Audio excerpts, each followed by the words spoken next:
What an absolute win by Alabama Crimson Tide last night over the Ohio State Buckeyes. It was an absolute rout. Alabama completely dismantled Ohio State, and it was a game that I thought was going to be much closer than it actually was, but there were some pretty clear indications early on that this could get ugly quick. So we need to talk about it. But before we do, as always, y'all, if you're already here, go ahead and subscribe to the channel. If you enjoy this video, drop a like and comment down below to let me know what you thought about the national championship game. Likes and comments go a long ways on smaller YouTube channels like mine, get picked up by the YouTube algorithm, and I'd love to have you all along for the journey as we continue our push to 1,000 subscribers. So for those of you that have subscribed, thank you so much, and for those of you that haven't, like I said, we'd love to have you. So with all that being said, we gotta talk about last night's game, because I'd broken down both the Ohio State Clemson game and the Alabama Notre Dame game, and then I gave a prediction on this game. Now, in my prediction, I did have Alabama winning the game, but it was by a much closer margin. I believe my score prediction was 42-35. There were some things early on, though, that had me worried for Ohio State, and it was impressive how early on Ohio State was able to not stop the run. They held Najee, I think, early on to like 2.9 yards per attempt, but it was the way he was getting them made it still decently effective for Alabama to keep running the football, so it didn't look like anything out of what I predicted in that aspect. The thing that became glaringly obvious is Ohio State's secondary was much worse than I thought they were. They weren't good against Clemson, but we all got to kind of see who they are, and this is not a strong Ohio State secondary, and I think there's a strong case to be made that a lot of the guys within this secondary probably wouldn't start on a stronger Ohio State team. I mean, this is a secondary that let Devontae Smith go for 200 plus yards in a half. I have news for y'all. If he wanted 300 yards, there's nobody on that secondary that could have stopped him. Nobody. Shaun Wade was getting pieced up left, right, center. It didn't matter. I mean, there were times where Devontae Smith just looked at him and ran right around him because Shaun Wade couldn't compete with Devontae Smith. They're not on the same level. I hate to say that, right, because Shaun Wade is a great football player. Shaun Wade is an incredible football player. He and Devontae Smith are not on the same level. And it became glaringly obvious that with Ohio State basing and staying in that 4-4 for a decent percentage of the game, which I thought was really interesting, I think they thought they were going to be able to get much more pressure on Mac Jones than they were actually able to generate. And I think that they did that because they didn't have a whole lot of faith in their secondary. They wanted to get to him quickly to eliminate the time that their guys had to cover. What they didn't understand is that Alabama has the best offensive line in the nation, and they won that award for a reason. And that offensive line showed up even without a Landon Dickerson. If we look at Alabama's defense, they completely nullified anything and everything Ohio State tried to do. You know, it's interesting. Ohio State didn't have to go up against the second best corner Alabama has outside of Patrick Surtain, and that's Malachi Moore, the true freshman. They didn't have to go up against him. Instead, they had another true freshman take Malachi Moore's place that has limited game experience but is incredibly talented in Brian Branch, and still, you had less than 200 yards throwing the ball with all those receiving weapons. And they are receiving weapons. Ohio State fans, make no mistake, Chris Olave, Wilson, your tight ends, they're all incredibly talented. Look, when Jordan Battle went down, I thought right there, that's Ohio State's chance to really affect this game. And they still couldn't do it.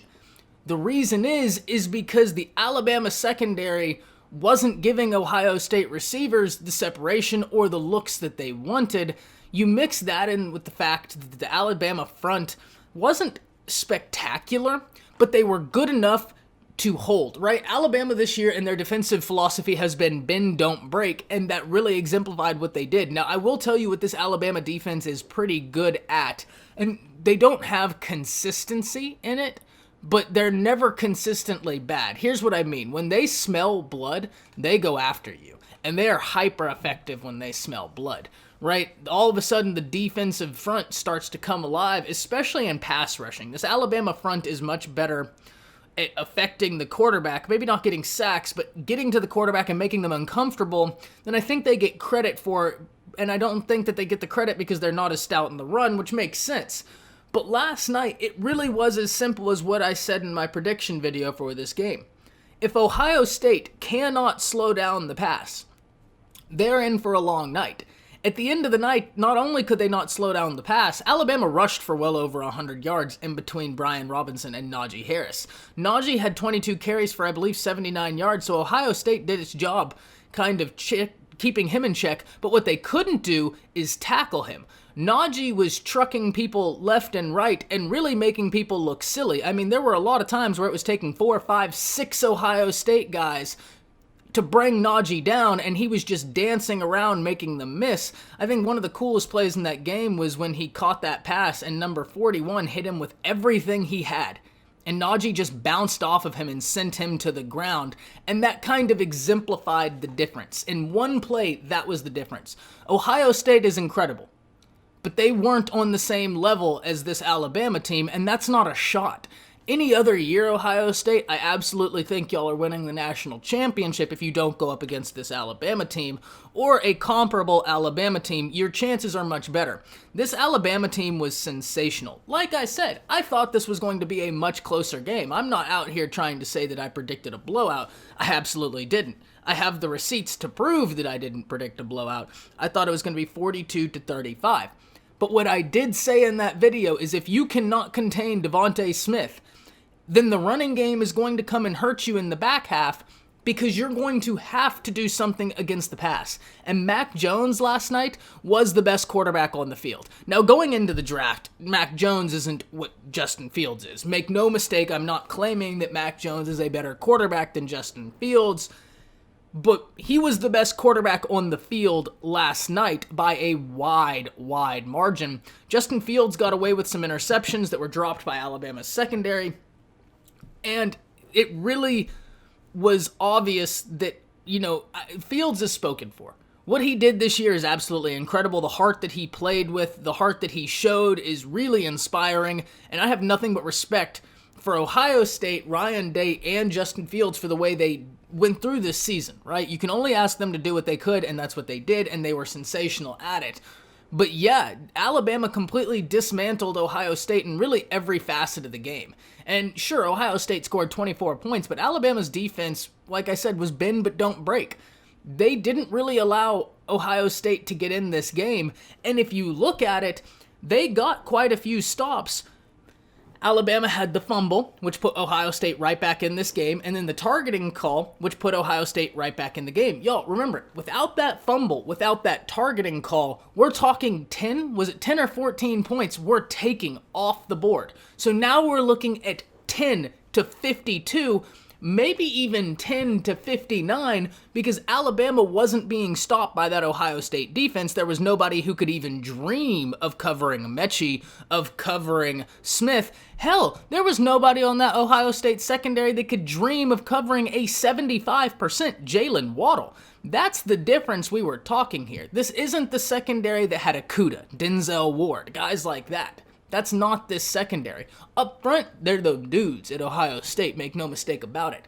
But the secondary, I'm not meaning to rag on them like they're bad. They're not bad. They're incredibly talented. This is arguably the greatest receiving core of all time if we're talking about a few game stretches. And just to close this video out, I made a video yesterday asking if the 2017 class was the greatest recruiting class of all time, and with this national championship win, there is no question that Alabama's 2017 recruiting class is the greatest of all time. Already 9 All-Americans, they have 4 first-round draft picks, a Heisman winner, 4 players that finished within the top 5, multiple individual awards, and after this year, they might have as many as 7 to 8 first-rounders out of one class, which is absolutely insane production. But y'all, let me know what you thought about the game down below in the comments. What surprised you? Right? I'm going to be very honest. What surprised me is I knew Ohio State's secondary wasn't what it was in the past. I didn't know that the difference between Ohio State's secondary and the difference between Bama's receivers were that amount, right? I knew Shaun Wade had trouble on double moves. I didn't know Shaun Wade had trouble on off the line and go, because that's how Devontae Smith got him for a few plays. And Shaun Wade, like I said, is a hell of a player, but Devontae Smith was just on another level last night than everybody else. And you know what? Hats off to him. Alabama Crimson Tide, what a season you have had. Can't be anything but proud about it. That's it from us. Comment down below to let me know what you thought. Drop a like on the video, and we'll see you next time.